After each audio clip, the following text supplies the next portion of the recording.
When you hear these legends speak, you realize something hard to ignore. He was brutal. Vince McMahon built the biggest wrestling empire the world has ever seen, but the price tag was written in the bodies and broken hearts of the people who made him rich. For decades, fans watched the shows, bought the merchandise, and cheered without understanding what it really cost the wrestlers behind those characters. They did not know about the injuries hidden for ratings. They did not know about the medical negligence. They did not know about careers destroyed because someone fell out of favor with the wrong person. Now, wrestlers are finally speaking up. They are telling the real stories about what happened when personal pain was turned into television gold, when medical problems were ignored to keep money flowing, and when anyone who dared step out of line got erased from history itself. This is not a story about wrestling entertainment. This is a story about how one man built an empire on the suffering of others. It is a story about institutional exploitation. It is a story about how a system designed to maximize profits operated with complete disregard for human well-being.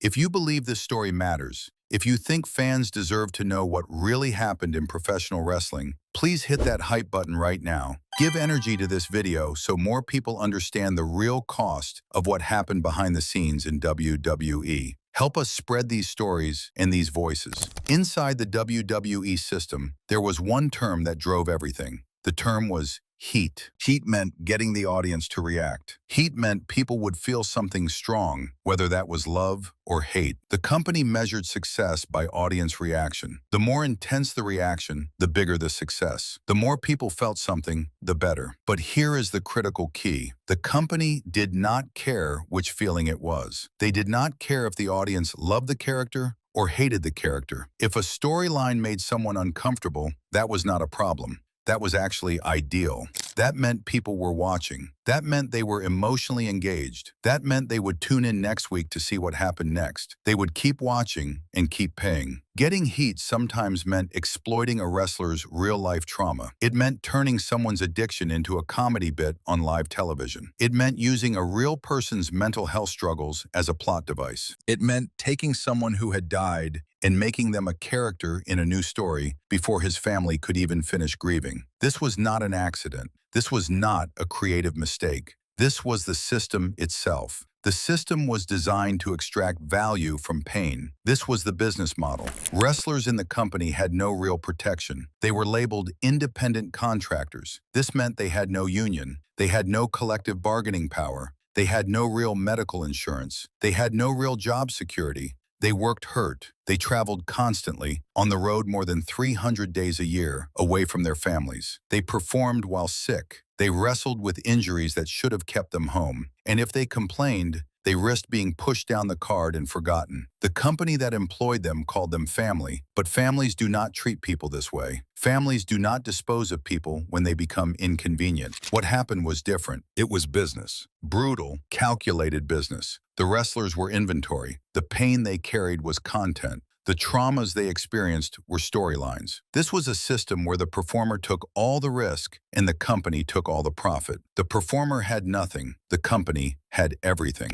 The company was eventually taken over by a new corporate structure called TKO Group Holdings. This shift offered hope that things might change. Maybe, finally, wrestlers would be treated like human beings instead of characters to be exploited. Maybe the focus would move from extracting pain and turning it into ratings to actually protecting the people who risk their bodies night after night. The scars from the McMahon era remain, though. The injuries are still there. The lost years are still lost. But the stories that are now coming out show patterns. They show a system. They show how the exploitation was not random, but methodical. They show how exploitation took many different forms depending on the wrestler and the situation. We will see addiction exploited. We will see medical neglect. We will see deaths monetized. We will see women erased and disrespected. We will see contract abuse used as a weapon. We will see mental health crises turned into storylines. We will see psychological manipulation used to keep people silent. The next 10 stories show the variety of exploitation. They show how the McMahon system worked across different types of wrestlers, different genders, different backgrounds. They show how no one was safe. No matter who you were or how famous you became, the system could find a way to exploit you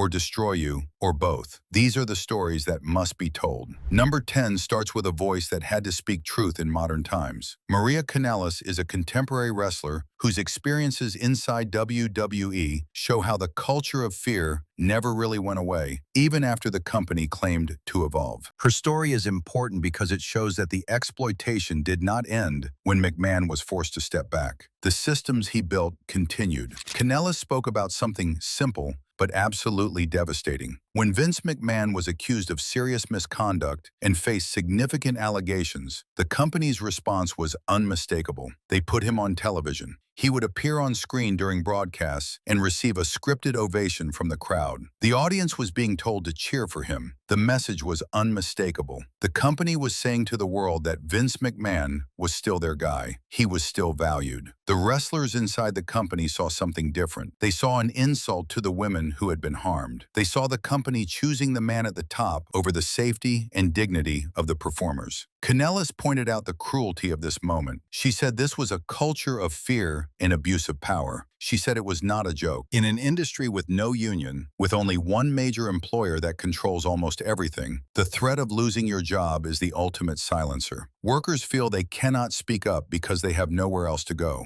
They cannot refuse bad treatment because there is no competition for their services. They cannot stand up for themselves because the person they would stand up to is the only person who can employ them. The person in charge holds all the power. They decide if you work. They decide if you get pushed as a star or buried at the bottom of the card, forgotten by the audience. They decide if you ever work in wrestling again. They decide if you are blacklisted. This is what Kanellis was describing, a system built on silence. Number 9 is a name that haunts wrestling history like few others. Randy Savage was one of the primary architects of the wrestling boom in the 1980s. That was not just opinion, that was industry consensus. He was the voice of wrestling during its most important growth period. He was the interviewer who made matches feel important. He was the wrestler who could carry main events. He was crucial to the company's success. Then in 1994, something happened. Savage left WWE. The reasons were never made fully public. What followed was one of the most deliberate acts of erasure in wrestling history. For nearly 20 years, Vince McMahon made sure that Randy Savage's contributions were minimized. He was left out of retrospectives. His name was barely mentioned in company broadcasts. He did not get his Hall of Fame moment during his lifetime, even though he had arguably done more for the company than any other performer from his era. When he finally did get inducted, it was many years after his death and many years after he had suffered from the erasure and the isolation. Why did this happen? Because McMahon had decided that Savage was his enemy. The CEO had the power to control history itself. He chose to use that power as a punishment. Savage wanted to work in wrestling.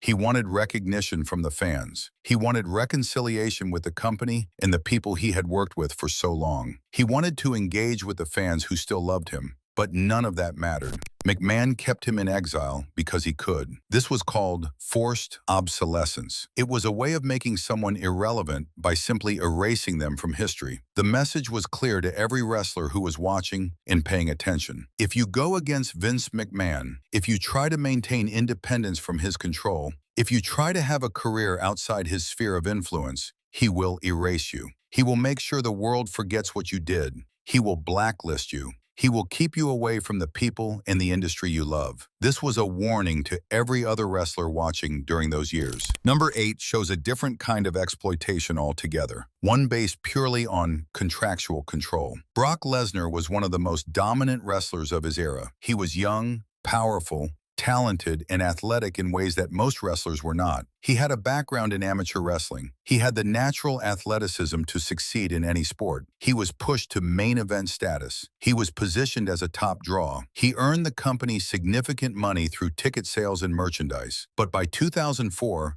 Lesnar was burned out. The constant travel and the grueling schedule had taken a physical toll on his body. He was also dealing with substance abuse issues related to the stress and exhaustion of the job. He wanted something different. He asked for his release from the company. He wanted to leave wrestling. He wanted to pursue a career in professional football, the NFL. Lesnar had the athleticism and the size that would be valuable in football. He just needed to be free from his WWE contract. The company said yes to his release request, but not without a price. WWE forced Lesnar to sign a non-compete clause. This clause said that if he left the company, he could not work in professional wrestling or combat sports for several years. Think about that carefully. He was not allowed to earn money in the field where he had trained and built his entire career. The company did not want to pay him for the full duration of the clause, but they also did not want him making money anywhere else. This is the definition of a monopoly on labor. When Lesnar tried to wrestle in Japan later, WWE sued him. They took legal action to prevent him from earning a living in his profession. This was not about him being under contract. He was not under contract anymore. This was about control, pure control. The company wanted to own Lesnar during his prime years, either with him working for them or not working at all. Lesnar fought back in court. He had the financial resources and the determination to challenge the company legally. He hired lawyers. He fought the case for years. He won. His victory was rare. Most wrestlers did not have the money or the power to challenge WWE in court, but Lesnar did,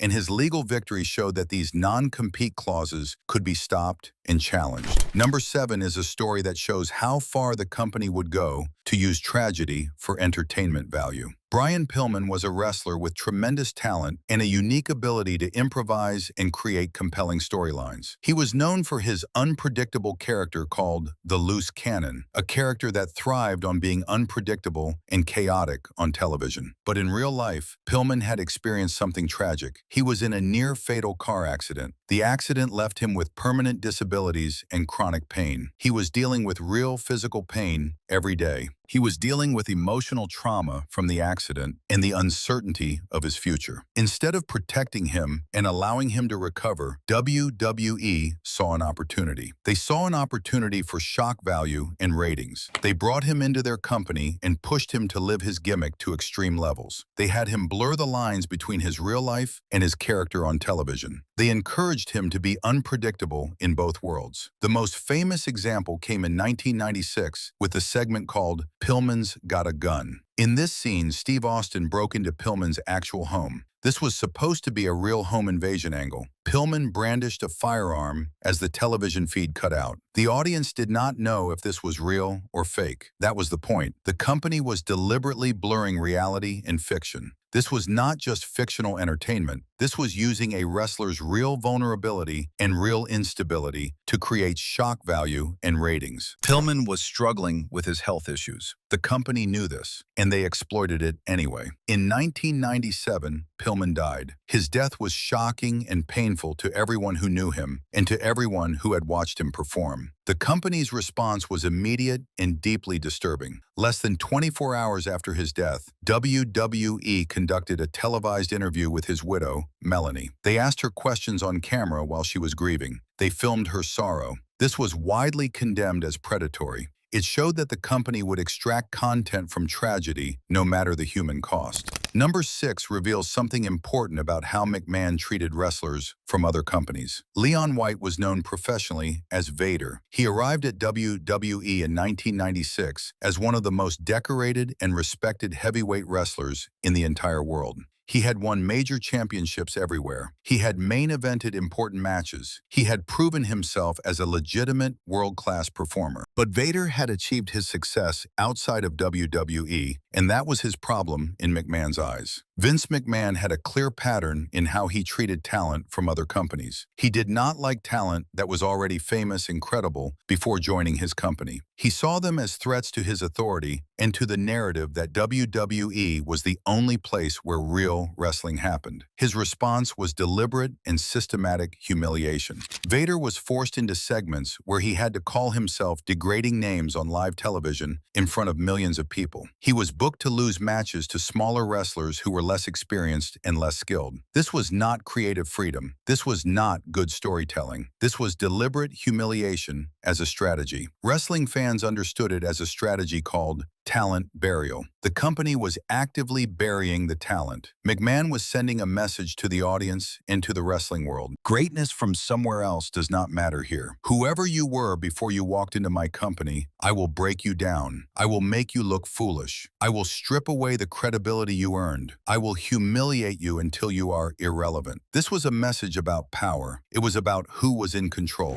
Number 5 is a story about the normalization of extreme pain and self-destructive behavior. Mick Foley represented a different kind of wrestler. Foley was willing to hurt himself more than almost anyone else in the industry. He threw himself off high structures. He took chair shots without proper protection. He bled. He suffered, and the company loved it. They made money off his suffering. Foley has spoken many times about his respect for Vince McMahon. He credits McMahon with believing in him when other promoters and other companies did not. This is true, but respect can mask exploitation. The reality is that Foley was willing to destroy his body in ways that few wrestlers would accept. The company exploited this willingness. They knew that Foley would do things that other wrestlers would refuse. They used Foley to create a new standard of what wrestlers should endure. If Mick Foley could take this punishment, the logic went, then other wrestlers should too. The company pushed the boundaries further and further each year. Hell in a Cell became more dangerous. Hardcore matches became more brutal. The table spots became higher and more damaging. An entire generation of wrestlers followed the template that Foley had set. Many of them paid the price with lifelong injuries and chronic pain. They are still suffering today from the cumulative damage. Foley eventually left WWE and went to TNA,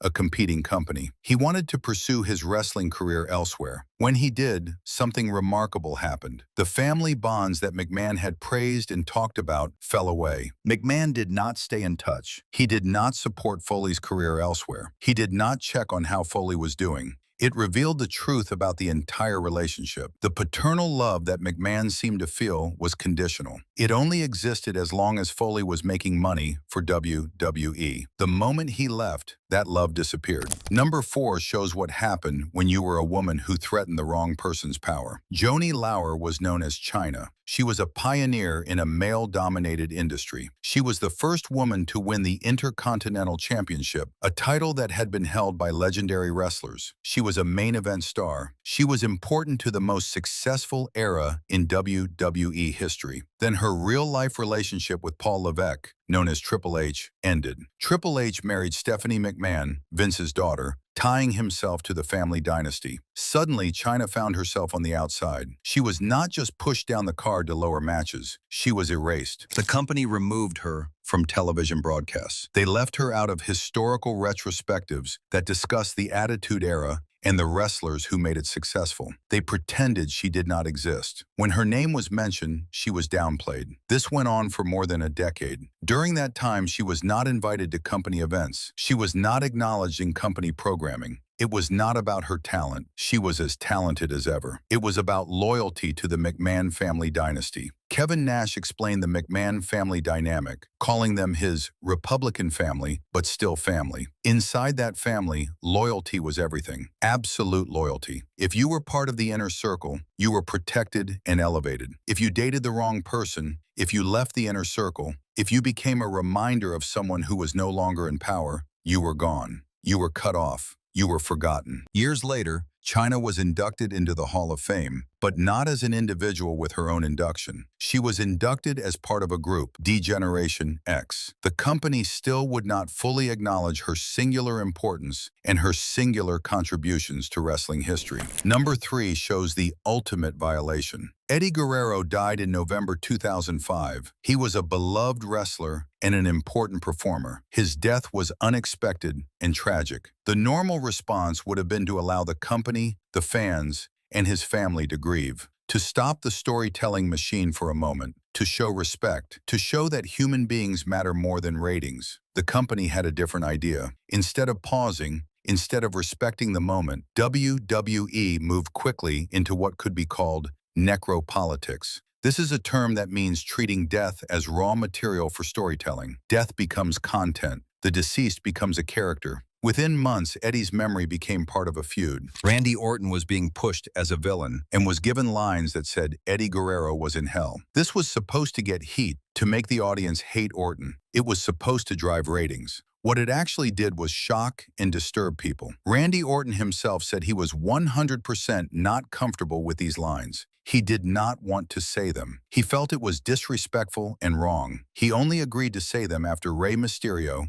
Eddie's close friend and wrestling colleague, assured him that it was something Eddie would have wanted. The company had found a brilliant shield for criticism. They could point to Mysterio's blessing, to Vicky Guerrero's blessing. If the family approved it, how could anyone complain? But this was a secondary level of exploitation and manipulation. Not only was Eddie's death being turned into a television storyline before his body was even cold, his family was being used as human shields to protect the company from criticism. They were being put in a position where speaking up against the angle would seem like they were disrespecting Eddie's memory. Number 2 tells the story of someone who had the courage to blow the whistle. Phil Brooks is known as CM Punk. In 2014, he left WWE and began talking publicly about what he had experienced inside the company. His story was about medical negligence and the culture of fear that allowed medical abuse to happen. Punk had a serious health problem. He developed a massive growth on his back. It was painful, and it was getting worse each day. He was also continuing to perform, night after night, wrestling in front of thousands of people. He told the company's ringside doctor, Dr. Christopher Amon, that something was wrong with his back. The doctor said it was just a fatty deposit, nothing serious. He prescribed antibiotics that did not work for whatever the real problem was. Punk felt increasingly sick. He developed fevers. He felt like he was falling apart physically, but he was told to keep performing. He was told that the show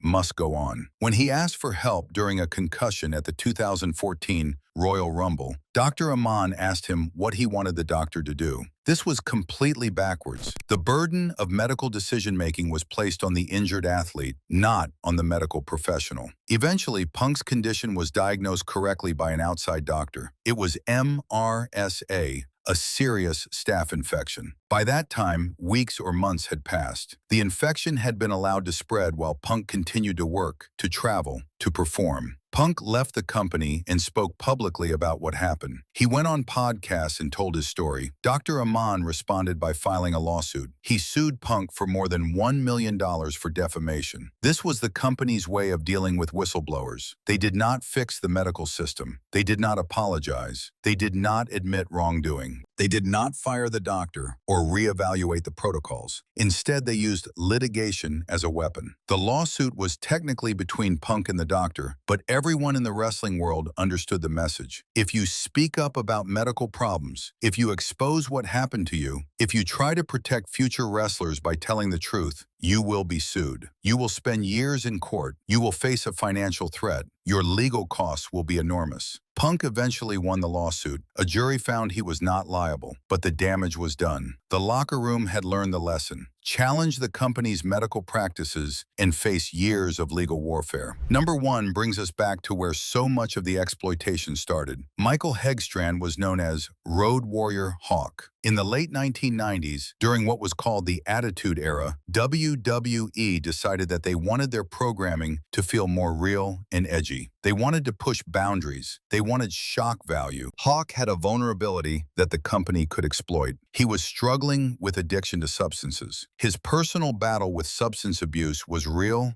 and ongoing. The company decided to make it part of his television character. Hawk was pushed to appear on television while slurring his words, acting incapacitated, portraying a public descent into intoxication on live broadcasts. This was not creating a character. This was making a person's real suffering into entertainment. This was exploiting someone's genuine struggle. His longtime partner, Joe Laurinaitis, known as Animal, later said that Hawk was often genuinely compromised during this period. He was not always acting. He was actually struggling. The company knew this. The company did not offer him help or treatment. The company did not send him to rehabilitation. The company did not slow down his schedule to allow him to recover. The company exploited him. This storyline reached a breaking point in November 1998. WWE created a segment called the Titantron Incident. In this scene, Hawk climbed a massive video screen that hung over the ring. A newer, younger wrestler named Darren Drozdov, also called Puke, seemingly pushed him to his death. The angle was supposed to suggest that Drozdov was intentionally supplying Hawk with drugs to replace him in the legendary tag team.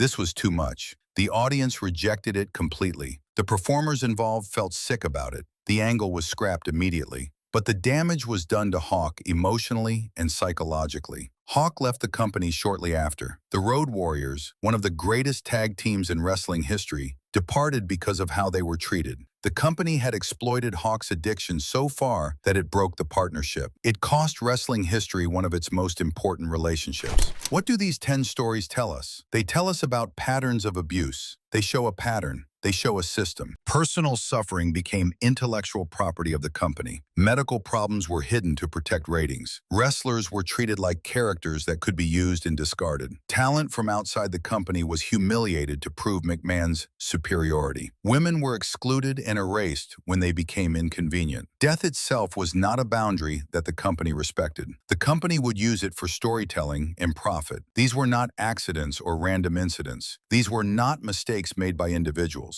These were not aberrations of an otherwise ethical system. These were the consistent result of a system that valued money over human beings. These were the consistent result of a company that saw wrestlers as resources to be exploited until they broke, then discarded like used equipment. The independent contractor status that wrestlers held gave WWE all the control and none of the responsibility. They did not have to provide real medical care. They did not have to offer job security or benefits. They could enforce non-compete clauses that blocked wrestlers from earning money anywhere else. They could do all this without a union, without collective bargaining, without any real protection for the workers. The wrestler had all the risk. The company had all the power. The wrestler put their body on the line every night. The company got the profits. When the wrestler got hurt, the company did not pay the medical bills. When the wrestler needed time off to heal, they did not get a paycheck. When the wrestler wanted to work somewhere else, they faced legal action. The family rhetoric was a tool of manipulation, perhaps the most effective tool the company ever used. When the McMahons were kind to a wrestler, that wrestler felt obligated. They felt loved. They felt like part of something bigger than themselves. They felt that they truly belonged to a family. They felt special. This created an emotional bond that was stronger than a normal employment relationship. But the moment they tried to assert their rights or leave the company, that love disappeared. The family cut them off. The social support network vanished. The people they thought were their friends suddenly became their enemies. Suddenly they were outsiders. This psychological manipulation kept wrestlers silent and compliant. This is how the system worked for decades. This is why so many wrestlers stayed quiet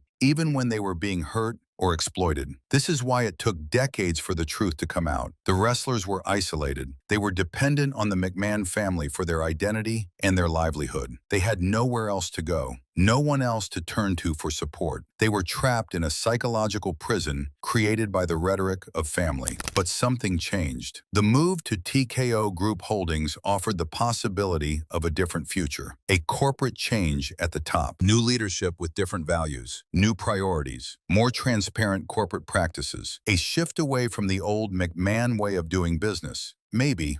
The scars from the McMahon era remain, though. The injuries are still there. The lost years are still lost. The erased careers are still erased. The trauma is still fresh. These things do not heal quickly. They do not heal easily. Many of these wrestlers will never fully recover from what they experienced. But the legends who survived, the people who told their stories, have made something clear to the industry and to the world. Change is possible. Accountability is possible. Protecting wrestlers is possible. It can be done. It has to be done. The wrestling industry can be different from what it was under McMahon. It does not have to exploit people to create entertainment. Stories do not have to be built on human suffering. Wrestlers do not have to destroy their bodies to prove their worth. Wrestlers can be treated as partners instead of property. Medical care can be real and transparent instead of hidden and negligent. History can be recorded honestly instead of being erased or rewritten based on who is in power and who has been cut off from the family. The future depends on remembering these stories. It depends on understanding that the people in the ring are not just characters in a television show.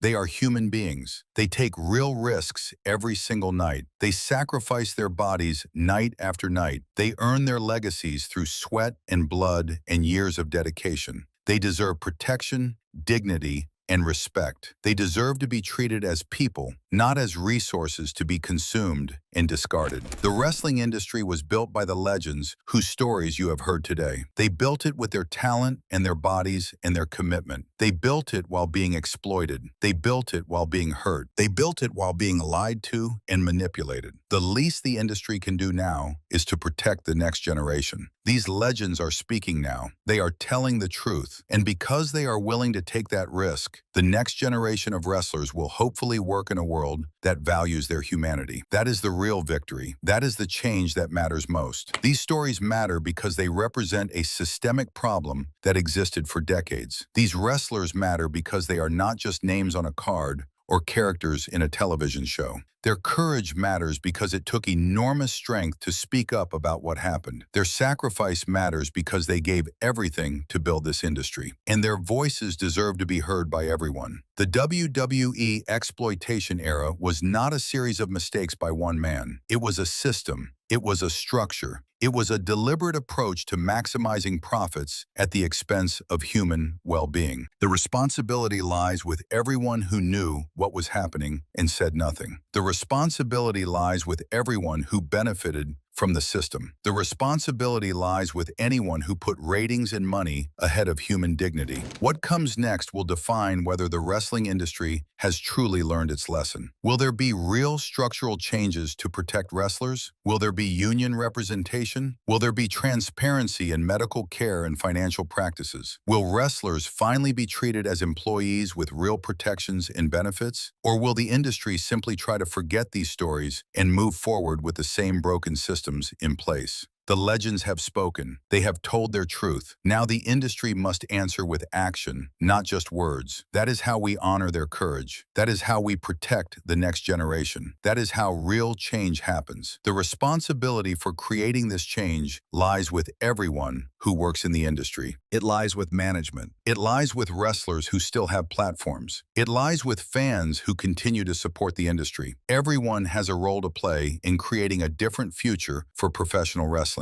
A future where people matter more than profits. A future where human beings are treated with dignity. A future where the legends who built this industry are remembered and honored, not exploited and forgotten. That is the future worth fighting for.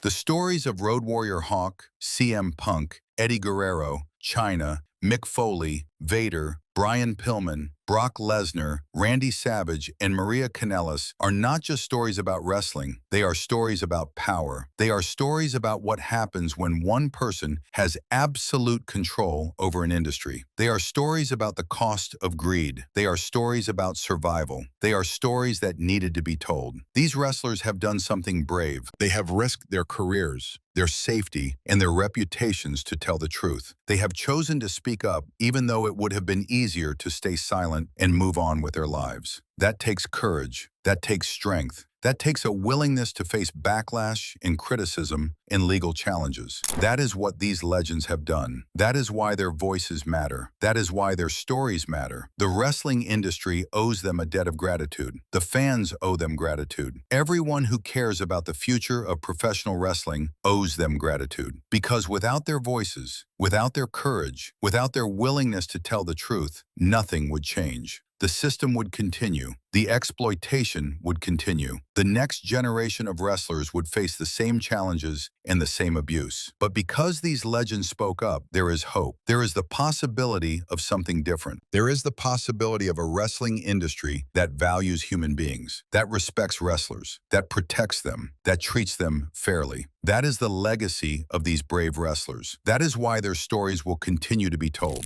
The wrestling industry stands at a crossroads. The old ways have been exposed. The truth has been told. The exploitation has been documented. Now comes the hard part. Now comes the actual work of change. Will the industry embrace that work? Will it commit to protecting wrestlers? Will it treat performers as human beings with rights and dignity? Or will it try to minimize these stories and move forward as if nothing has changed? The legends have done their part. They have told their truth. Now it is up to everyone else to listen, to believe them, to support them, to demand change, to hold the industry accountable, to build something better. That is how we honor these wrestlers. That is how we create a better future.